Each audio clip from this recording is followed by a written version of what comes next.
Whenever there is a network problem like slow internet, outages, or lag, people blame the shark, wondering why sharks bite the fiber optic cables causing the slow internet. So, how are submarine fiber optic cables made? Are they durable? Maybe we owe the sharks an apology. About 70,000 years ago, humans were ordinary animals. The remarkable point you should know about prehistoric humans is that they were not very significant to Earth. Their impact on the Earth and the world was very small. People even jokingly say it was less than that of a jellyfish, a woodpecker, or a bee. However, today, humans dominate the Earth. How did we rise to the top of this ranking? What is the key to success? This transformed humans from insignificant beings, only concerned with their own affairs in a corner of Africa, into rulers of the world. We often look for differences between humans and other animals at the individual level, that is, the smallest unit, at the level of a single creature. And we want to believe that the human body or brain has some special ability that makes each of us superior to dogs, superior to pigs, superior even to chimpanzees.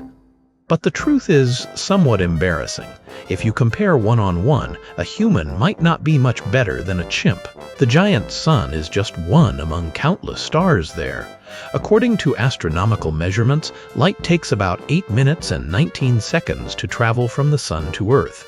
Hypothetically, if for some reason the sun suddenly turned off or disappeared, it would still take 8 minutes and 19 seconds before people on Earth would actually see that light vanish. Have a very high capacity for inheritance.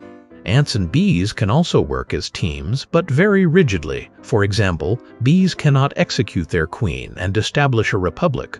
Wolves and chimpanzees can cooperate more flexibly than ants, but only in small groups or within their packs, not in a large society of tens of thousands, hundreds of thousands, millions, even billions of people. The first theory is that many aviation experts believe the captain or the first officer may have taken their own lives. However, to date, no evidence has supported this claim. Captain Zaharie was a highly experienced and capable pilot. There was nothing questionable about his attitude or behavior. If you put 100,000 chimpanzees on a street or in a stadium, you would have a riot. But place 100,000 humans there and we'd have a trading system, and there would be exciting competitions.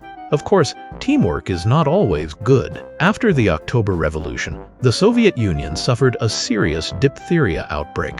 From 1920 to 1925, hundreds of thousands got sick and tens of thousands died. The situation worsened due to poor sanitation and a weak healthcare system. It was a very tough time, whether to play, to trade, or more dangerously, to fight and wage war. The answer is imagination. We can cooperate with many strangers because we can create widespread fictional stories and convince millions of strangers to believe in them. As long as everyone shares a belief, has imagination, and looks in the same direction. That is the biggest difference. It is a capability unique to humans. Animals do not possess it. You could never convince a chimpanzee to give you a banana by promising that after it dies, it will go to heaven and receive countless bananas because of the good deeds it did in this world. No chimpanzee would believe such a ridiculous story. Only humans do. That is why we dominate the world, while chimpanzees are either locked up in zoos or still wandering the forests. The unity in religious beliefs is also based on these fictional stories. Humans build temples together, build churches together, and partake in crusades together because they share strong faiths and similar belief stories. These principles apply to all large-scale human cooperation. For example, our legal systems. Today, most legal systems are based on belief in human rights. But human rights are an imagination. In reality, humans do not physically possess these rights, just as chimpanzees or wolves do not have rights. Try dissecting a human, and you won't find human rights located anywhere in the body. The only place human rights exist is in the stories we create and tell each other. Even though human rights are a compelling story, it remains just a story. The same mechanism operates in political systems. Just like kings and human rights, nations are also imaginary. A mountain is real, you can see it, touch it, smell it. But the United States or Israel are not tangible things. You cannot see, touch, or physically interact with them. They are just stories created by humans that form deep bonds with a country. And that is also a belief. Economic networks are similar. For example, consider a 500,000 dong bill. That note has no value beyond being a piece of polymer.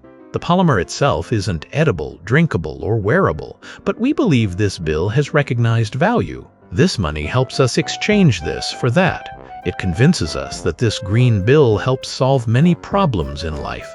As long as everyone believes this, that green bill is worth many pounds of rice, worth so many bananas. Chimpanzees don't believe that. Thanks to this, we can go to supermarkets, exchange a green bill for smaller bills, for people we have never met, and so on. Try doing this with a chimpanzee or any other animal. Commerce and money are the most successful fictional stories ever created by humans. Not everyone believes in God, human rights, the United States, or Israel.